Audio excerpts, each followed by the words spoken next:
आने वाले वक्तों में खित्ते में क्या होने जा रहा है, इस खित्ते की सिक्योरिटी सिचुएशन के अलावा डिप्लोमेटिक सिचुएशन का क्या होगा। भारत का आज यौम जमहूरियत है और इसमें अरब अमारात के शहजादे आ रहे हैं, यानी यूएई, जिनके साथ हमारे ताल्लुकात बड़े अच्छे मुस्लिम ब्रदरहुड या मुस्लिम ममालिक के हवाले से अच्छे ताल्लुकात माने जाते हैं। ऐसे में अरब के शहजादे, वैसे तो हमारे यहाँ तो कतर के शहजादे आ रहे हैं, वो किसी और पर्पस से आ रहे हैं, और यूएई के शहजादे भी यहाँ शिकार विकार करने आते हैं, सऊदी अरब के शहजादे आते हैं, वहां जा रहे हैं। क्या अनिका देखिए, ये वो हमेशा अपने प्रोग्राम में हम ये जिसका मैं जिक्र करता हूँ कि जब इंटरनेशनल रिलेशन है ना, वहाँ पे आपके नेशनल इंटरेस्ट मैटर करते हैं। अब यूएई के शहजाद वली अहद वहाँ पे गए, मोहम्मद जाहिद अल नहयान साहब, उनको मोदी साहब ने देखा, आप तस्वीर देखें, वो उन्होंने प्रोटोकॉल को वायोलेट करके वो उस पे टामक पे चले गए, उनको जहाज से उतर दी, उनके उन्हें बड़ी वो पंजाबी का ना कोट के जफ्फी डाली और उनके साथ यूएई में जाके मस्जिदों में सेल्फियां भी बनाते रहते हैं, सेल्फियां भी बनाते हैं, और वो उनको बुलाया, वो वहाँ पे आए हैं और आज उनके वो चीफ गेस्ट होंगे। और मैं 2012 के अंदर मुझे मौका मिला, मैम वो ये जो इनका जो इंडिपेंडेंस डे मैंने किया हुआ है, तो बहुत ग्रैंडेड किस्म का वहाँ पे फंक्शन होता है, ये चीफ गेस्ट है वहाँ पे। सवाल रेज करने की जरूरत है ना, हम क्या करते हैं, हम हमेशा जो है हमारे मुस्लिम उम्मा की, वो जब सऊदी अरेबिया से हमें कॉल आती है पाकिस्तान भाग पड़ता है, हमें यूएई से कॉल आती है हम भाग पड़ते हैं, हमें ईरान से कॉल आती है हम भाग पड़ते हैं, हम अपने मुल्क के मफाद को साइड पे रख लेते हैं। लेकिन जब अब इधर देखें, अब यूएई को थोड़ा सा एहसास करना चाहिए था, उधर कश्मीर के अंदर जिस तरह जुल्म और बर्बरियत ढाई जा रही है, वहां पे रोजाना की तादाद पर लोगों बच्चों को अंधा किया जा रहा है, लोगों को मारा जा रहा है, और एक सियासी और रियासती दहशत गर्दी जो वहां पे हो रही है, तो ये थोड़ा सा मेरे ख्याल में यूएई के शहजादा साहब है, उनको थोड़ा एहसास करना चाहिए, वहां पे मुसलमान मर रहे हैं, लिहाजा किसी और मौके पे आ जाते हैं, हम उनको रोक रहे नहीं रहे, वो एज ए सॉवरन कंट्री उनका ये राइट है, वो जा सकते हैं और उनकी मर्जी है जाए या ना जाए। लेकिन थोड़ा सा एहसास करना चाहिए कि इस खिते के अंदर जो इस टाइम जो एक क्लैश पॉइंट बना हुआ है बिटवीन इंडिया एंड पाकिस्तान, वो कश्मीर है, और कश्मीर में आज यौम सियाह मनाया जा रहा है। आज यौम जमहूरिया के मौके पर जब हमारे इस्लामिक ब्रदरहुड की बात आती है तो हम लोगों को बड़ी खलीजें नजर आती हैं, यहाँ हम लोगों को नजर आता है गैप्स है आपस में। ओआईसी को देख ले, वो कुछ नहीं करता, कश्मीर के मामले पे और फलस्तीन के मामले पे कोई खातिर ख्वाह चीज हम लोगों को नजर नहीं आती। दूसरी तरफ तमाम दुनिया मुसलमानों के खिलाफ होती हुई नजर आती है। अभी डोनाल्ड ट्रंप ने भी 7 ममालिक के वीजा के जो सस्पेंशन की बात की, इसके अंदर से अभी 6 का नाम नहीं आया, एक अफगानिस्तान का नाम गर्दिश कर रहा है। अगर हम इत्तेहाद नहीं हमारा होगा, मुत्तहिद नहीं हो पाएंगे, हम लोग फिरका वारियत में या जनरल तनाज़ात में पड़े रहेंगे, तो कैसे दुनिया के अंदर अपना कोई झंडा गाड़ सकेंगे सुहेल साहब? फिर तो इसी तरह रहेगा मामला। अनिका, उसकी जो ट्रंप की बात की, उसकी बुनियादी वजह ये मुस्लिम उम्मत के अंदर जो सबसे बड़ा ड्रॉबैक है, जिसका आज अमली तौर पर मुजाहरा करने जा रहे हैं अबू ज़बी के जो शहजादे हैं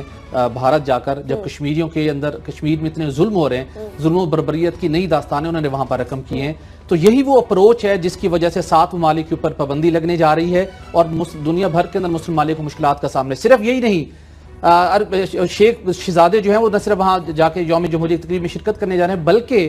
आप सुनकर हैरान होंगे जो अनाउंसमेंट हुई है उनकी जानिब से भारत के अंदर 62 अरब डॉलर से जायद सरमायाकारी करने का भी ऐलान किया गया है। और ये सरमायाकारी होगी, कर्जे ये कर्ज नहीं है, जो सीपैक इतना बड़ा प्रोजेक्ट है, पूरी दुनिया उसके ऊपर उसकी लोग बात करते हैं, कंसर्न लोगों के लिए बना हुआ है, कितनी बड़ी रेवोल्यूशन है, हमें भी हुकूमत इतना बड़ा क्लेम करती है, वो कर्ज है और वो 40 बिलियन डॉलर है। और उसके साथ जो चाइना के मुकाबले में एक बहुत कम छोटा मुल्क है, छोटी मौशियत है, वो 62 अरब डॉलर की सरमायाकारी करके मुस्लिम दुनिया कश्मीरियों को और पाकिस्तान को क्या पैगाम देने जा रहे हैं। सिर्फ यही नहीं, कतर जिसके साथ हमारे इतने गहरी मरासिम है, हमारे हुक्मरानों की इतनी तारीखी, उन्होंने भी वो स्टेटस जो भारत को दे रखे वो पाकिस्तान को नहीं है। भारत के जो आइंदा वर्ल्ड कप होने कतर के अंदर, उसका बड़ा ठेका जो काम करने का है इंडियंस को दिया गया है, इंडियन कंपनीज को। इंडिया को ये स्टेटस दिया गया है कि इंडियन के सरकारी अफसरान किसी भी वक्त कतर जाना चाहें वो डायरेक्ट जाएंगे, एयरपोर्ट पे लैंड करेंगे, उनको उसी वक्त ऑन द स्पॉट उनका वीजा लगेगा और वो जाके अपना काम करेंगे।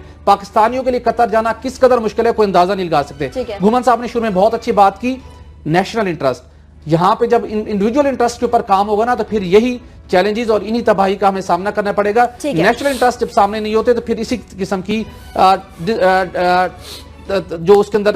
अदम तवाज़ुन पैदा होता है और अल्टीमेटली तमाम ममालिक उससे सफर करते हैं और पाकिस्तान खसूसी इस नतीजे में सफर करता है। प्रॉब्लम है इसके, हमारी डिप्लोमेसी और उनकी डिप्लोमेसी में बड़ा फर्क है। हमारी डिप्लोमेसी पर्सनल डिप्लोमेसी होती है, यानी अगर हमारे किसी लीडर को मसला हो, वो सऊदी अरब चला जाए, उनको जगह मिलती है, चाहे वो मुशर्रफ साहब हो या नवाज शरीफ साहब हो, हमारे किसी लीडर को पर्सनल मसला हो, अमेरिका के अंदर 10 लोग खड़े होते हैं उनके मसले हल करने के लिए। जरदारी साहब को देख लीजिए, जॉन मकेन के साथ कितने अच्छे ताल्लुकात हैं। पाकिस्तान का, मुल्क का मसला होता है तब हमें कोई नहीं नजर आता। क्यों? अगर अपने जाती मफादात के लिए इतने अच्छे ताल्लुकात हो सकते हैं तो मुल्क के लिए क्यों नहीं? देखें, बार बार हम इस इशू को हाईलाइट कर चुके हैं। आपका फुल फ्लेज फॉरेन मिनिस्टर नहीं है, फॉरेन पॉलिसी आप प्राइम मिनिस्टर साहब अपनी मर्जी से रन करना चाहते हैं। आपने डिसाइड किया कि आपने मोदी की इनॉग्रल सेरेमनी पे जाना है, आप गए, आपने डिसाइड कर लिया मोदी को आपने अपनी पोती की शादी पे बुलाना है, आपने बुला लिया, सबके सामने आपने देखा जाती ताल्लुकात बहुत अच्छे हैं। इस तरह कतर से आपको खत चाहिए, पनामा के इशू पे एक खत आ गया, सोहेल ने कहा हुआ है कि एक और भी खत आने वाला हो सकता है, आज वो एक और भी खत वहां पे पेश हो जाए कि ये देखें,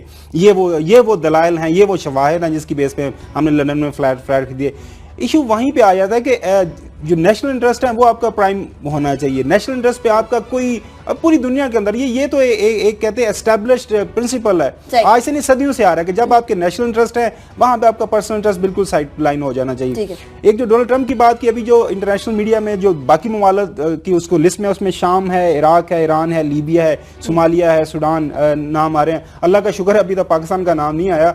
उम्मीद करते हैं कि ना आएगा। लेकिन डोनाल्ड ट्रंप ने कुछ वो शुरू में ये कहा, ऐसे एक बात है,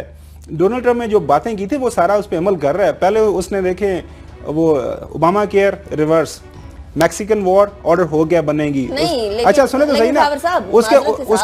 उसके बाद अभी ये जो कल उन्होंने एक एग्जीक्यूटिव ऑर्डर की, जो ट्रांस पैसिफिक पार्टनरशिप, वो जो पैसिफिक रिम के ऊपर सारे ममालिक हैं जिसमें ऑस्ट्रेलिया, न्यूजीलैंड, उनके साथ ट्रेड पार्टनरशिप वो करने जा रहे थे, उसको भी रिवर्स कर दिया। ये एग्जीक्यूटिव ऑर्डर्स है, अभी देखना ये है कि सेनेट में, हाउस ऑफ कॉमन्स वगैरह में इनको कितने चैलेंजेस फेस करने पड़ेंगे। ये जो ऑर्डर्स हैं वो कर सकते हैं, वो एज ऑफ नो ये वो चीजें वो खत्म हो गई हैं। चलें अब देखना है इनको कितने चैलेंजेस आगे फेस करने पड़ेंगे। चंद दिन के अंदर अपने वादे पूरे करने के अंदर सिग्नेचर्स तो बड़े कर दिए, लेकिन ये सिग्नेचर्स रह पाएंगे या इनकी स्याही मिट जाएगी, ये देखेंगे।